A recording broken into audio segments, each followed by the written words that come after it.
Thank you very much for joining us. Our sign language interpreter is Maresha Owiti. Now, Kabete legislator Ferdinand Waititu says he will equally file an affidavit in court to challenge Kiambu Governor William Kabogo's integrity. Waititu claims Kabogo has been mentioned in various incidents that have put a question mark on the governor's suitability to stay in office. While speaking in reaction to an affidavit by Kabogo challenging his academic credentials, Waititu promised to parade over 50 former classmates to prove he went to school and he is a degree holder. Take a look. The Kabete Member of Parliament has never wasted time in taking on his opponents head-on. And now his guns are trained on his latest political rival, Kiambu Governor William Kabogo. The bone of contention is this affidavit filed by Kabogo, questioning, among other things, Waititu's real names and academic qualifications. And Waititu is shooting straight. I want to tell Kabogo that he should expect what he has done to me to happen to him.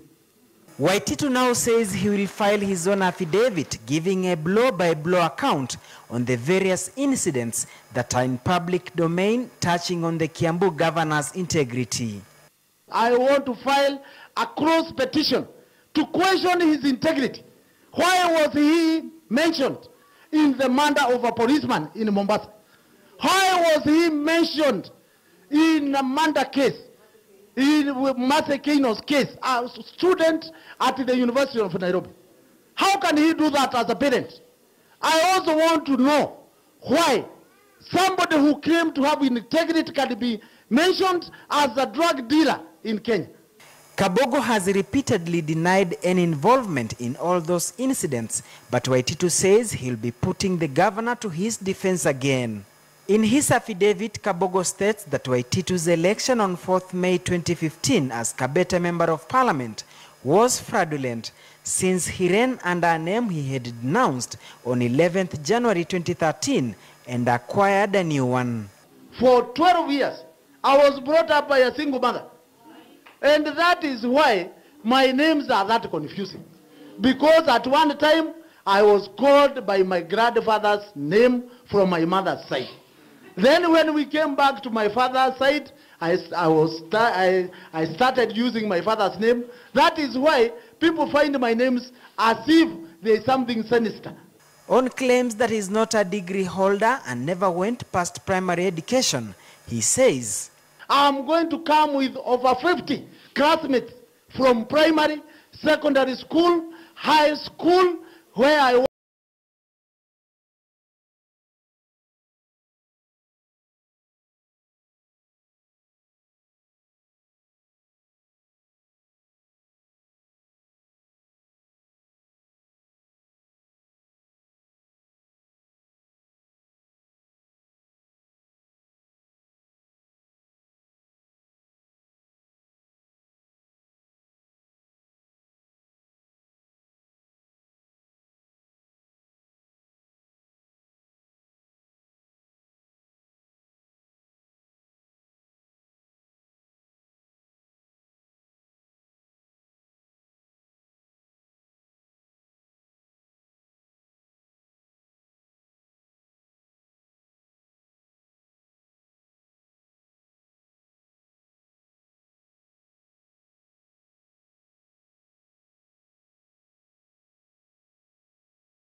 This day, on the 24th of March, the High Court in Nairobi made a landmark decision, terming as unconstitutional the confinement and prison of TB patients not willing to take medication. That is basically trying to stand up for the public health interest of Kenyans. We are extremely excited. Justice Mumbingugi was ruling in a case filed by three brothers, Daniel Ngetich, Henry Ngetich, and Patrick Kirui, who were jailed on August 12, 2010 for defaulting on their TB treatment. The three were initially remanded in police cells but later charged in a magistrate's court in Kapsabet. The three were later sent to prison for 8 months or until the satisfactory completion of the TB treatment. The outcome of this case is a statement that industry interference has to stop. Aside from violating the patient's rights, the High Court argued that the Prison Act does not provide for isolation facilities for TB patients, and holding them in the overcrowded prisons not only puts their lives at risk, but also those of other prisoners and warders. With the occasion now, it's Easter. Let's not behave like the Pharisees who separated the lepers from the society just because they were sick. As in, Jesus came to tell us that we should accept them in the society. So I don't think the doctors are doing what is right to jail them and do anything to them just because they have TB and they're not taking their medications. You being negligent in taking care of your health is putting more people at risk. The High Court wouldn't just sit and say these people are doing the wrong thing if they really weren't doing the wrong thing. And by the court ordered the Ministry of Health to publish new policy guidelines within 90 days on how patients with infectious diseases should be handled. The government also has 30 days to issue a new circular to all hospitals and other health centers that the law does not allow health officials to arrest and imprison TB patients who have refused to take medication. in my opinion, I don't think they should jail them. That's really disregarding their human rights, which every man is equal and they should enjoy these rights. So in my opinion, they should probably, if it's very infectious, make an institution where they are confined. If they're being offered the medicine, they should just take it, as in it's for their own good. Kenya is the first country in Sub-Saharan Africa to reach the World Health Organization's targets on case detection and successful treatment, with 1 million out of 1.2 million reported cases in the last 2 years being treated successfully. Despite these gains by the Ministry of Health, the disease still remains the 4th leading cause of death in Kenya. Michelle Ngele, KTN News, Nairobi. Now, she was married for 10 years and had 2 beautiful children. Diana Kamande's life was perfect, with a loving husband and the perfect job. One night, the man she thought was her fortress turned on her and hacked her nearly to death. Najma Ismail brings us the story of deep love turned suddenly sour. My scars tell a story. They are a reminder when life tried to break me but failed. They are markings of where the structure of my character was welded. These are some of the posts on Diana Kamande's Facebook page as she recuperates. 3 years ago, 35-year-old Diana Kamande was happily married with 2 children. 10 years in a marriage had not prepared her for what would happen on the 19th of April 2013. It seemed just like any other normal day. It was on a Friday. We just left for work together with my husband. We used to go together to work. We parted in town. Later that day, Diana's husband sent her a text asking her to prepare a meal. The husband was specific with what was to be cooked: ugali and fried meat. He had never told me that before. He just used to ask me, "What are you cooking?" And he was very comfortable. So I went and prepared as he told me. I prepared the girls, we did the ironing, and a few minutes to 8 p.m. he came in, very angry. He didn't want to talk to anybody. The girls said hi. He just told them in Kiswahili, "Kwendeni kwa mama yenu." Half an hour later, Diana's husband left the house and locked them inside. She did not pay much attention to that. I just decided, today he doesn't want to wake me up if he happens to come back late. The next thing Diana heard changed her life forever. I thought thieves had broken into our house because I woke up to something very warm on my face. Then there is somebody here using a mobile phone light. Then I tried to reach on my bedroom table. I was thinking thieves had broken into the house. Little did I know it was him. So when I managed to put on the light, I asked him, "Why are you doing this to me?" And he told me, "Today we are dying, all of us in this house. I'm going to kill you, kill the children, and then kill myself." Diana was thrown off balance. The husband had turned into an animal. Her husband and father to her 2 children was hacking her with a machete. Her children were staring at the same fate. He took his phone, called his mother, and told her, "Today I've killed your daughter-in-law. I'm going to kill your grandchildren, kill myself, so you can prepare 4 graves for us." Then I now decided to hide under the bed. All this time, I've not hidden. I'm just sitting on the bed, full of blood, in pain, and screaming. I had the third phone call. He called my father. I used to call my father Mzee. He called my father and told him, Mzee, I've killed your daughter. I'm killing your grandchildren. I'll kill myself. Prepare 4 graves for us. Diana lay still under the bed and her husband thought she was dead. The husband, now turned beast, made it for the children's bedroom. He kept on telling me, toka hapo chini ya kitanda nikuue. So I kept very quiet. And then he opened the bedroom door. He went to the children's room. I had my first-born daughter screaming Kiswahili. She said, "Uwe, daddy, usituue." I decided I would rather die than my children. He had already put a knife on Pray's stomach, my first-born daughter. He was just about to stab her. Then I asked him, why are you doing all this? And he told me, so wewe hujakufa. Lucky enough, my house girl had run away, and she went into my handbag and found spare keys.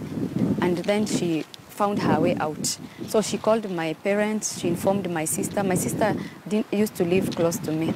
So my sister and her husband tried to come on time. They rescued the children, but they forgot me inside the house. Her brother-in-law rushed to Diana's rescue, but he was also attacked and badly wounded. Diana, in critical condition with multiple deep cuts in the head, was rushed to hospital. The injuries had interfered with critical nerves and she was losing blood pretty fast. 7 hours under the knife, she managed to pull through. There was a police officer in charge of what had happened. She visits me in the hospital, and she's the one who tells me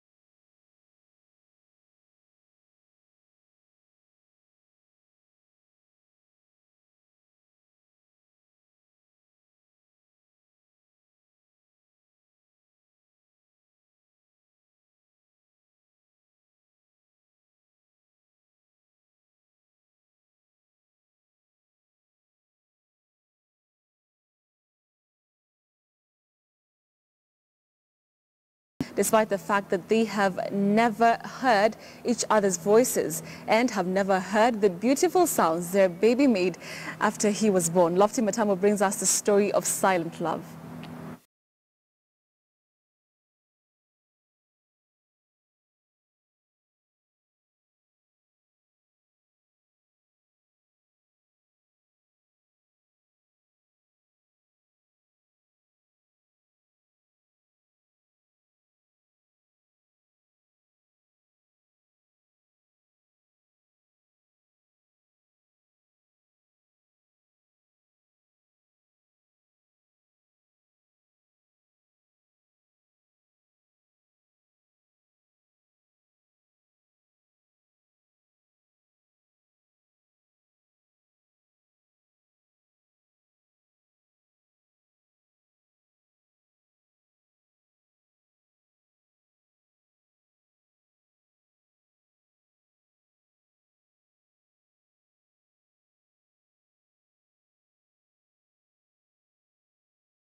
utasikia tu ni waongo, wengi ni waongo.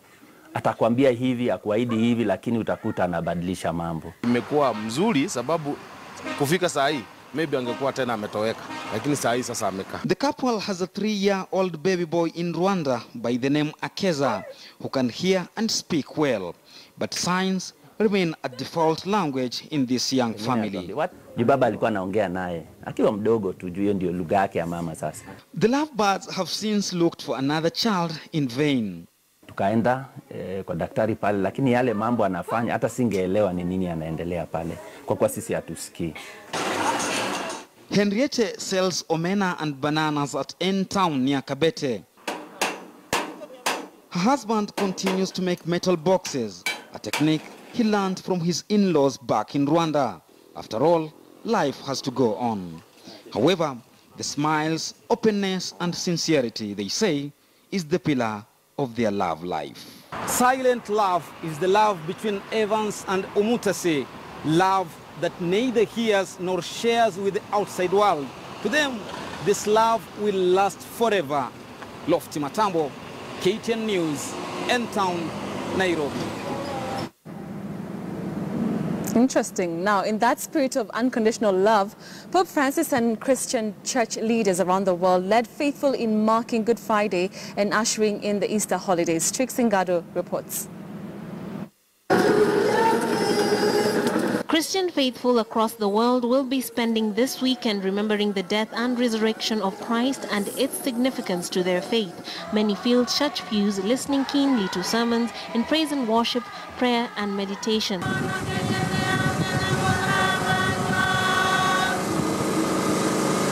For devout Catholics, Good Friday was commemorated by marking the way of the cross, many praying for problems facing the African states and calling on unity among leaders. Basically by going to church, attending the service, getting to know probably, meditating more on the need to have Christ, not just in our hearts, but even also as a country. The walk under the hot scorching sun carrying the cross signifies the suffering of Christ. Nachukua jukumu kufikiria wale wasiojiweza kimaisha kwa kupa hao maombi, na pia nilijifunga pia kwa hizo siku 40. So pia natoa kitu kidogo kusaidia wasiojiweza by going to church and pray, and then I will pray to God that he will always make me happy and I always pass my exam. A clear reflection of Pope Francis' Easter call for love and mercy, a call he made during the pre-Easter service where he washed the feet of members of the faith as well as 3 Muslim women. And as Kenyans enjoy their holidays, security at the Kenyan coast has been tightened as local and foreign tourists throng to the coastal beaches to have a good time. Tumepanga ya kwamba kutakuwa na askari wa kutosha wa kushika doria, na wale tutakuwa pia na wale life savers ambaye tumezungumza nao hapa. All the 6, Lamu, Kilifi, Taita, Tana River, Kwale, Mombasa, contingency security plan on how to deal with anything threat, ranging from rumor, gossip, that is also threat. We have, and they have castigated these plans to sub-counties. Trix Ngado, KTN News. Now, as the world ushered in Easter holidays, a community that considers itself belittled and forgotten came together from all corners of the East African region to take stock of where they are. The Nubian community has decried poor treatment by their host countries, claiming they've been reduced to second-class citizens. KTN's Francis Ontomoa has been following the Nubian cultural extravaganza in Mombasa. They needed little inspiration to travel from far and wide and congregate to celebrate their cultural heritage. The Nubian community across the East African countries made their way to Mombasa to commence a cultural extravaganza, one that top officials say is meant to foster unity, build resilience, and focus on teething challenges affecting the group. It's one of the most beautiful and one of the most unique cultures in the whole of Kenya.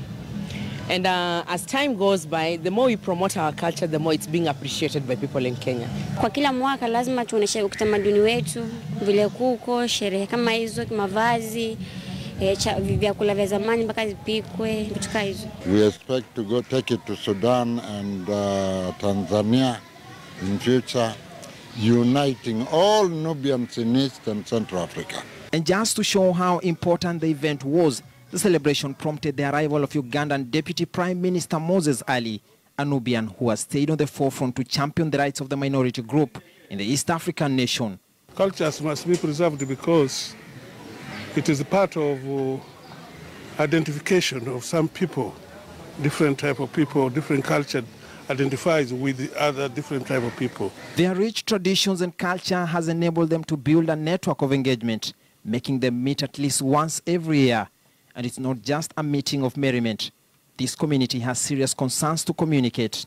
We are small, insignificant to the state, and not recognized in the constitution or in the tabulation of communities in Kenya. And their challenges dovetail what many other stateless people in the continent keep grappling with. It's hard to access identity cards.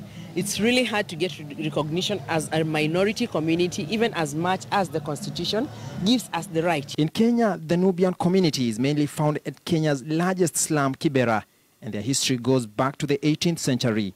They're originally from northern Sudan and southern Egypt, where they settled along the banks of the Nile.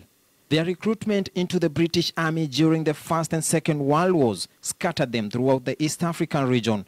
And for their gallant contribution, the British settled them in a forest near Nairobi named Kibur, from which the name Kibera was later to be coined.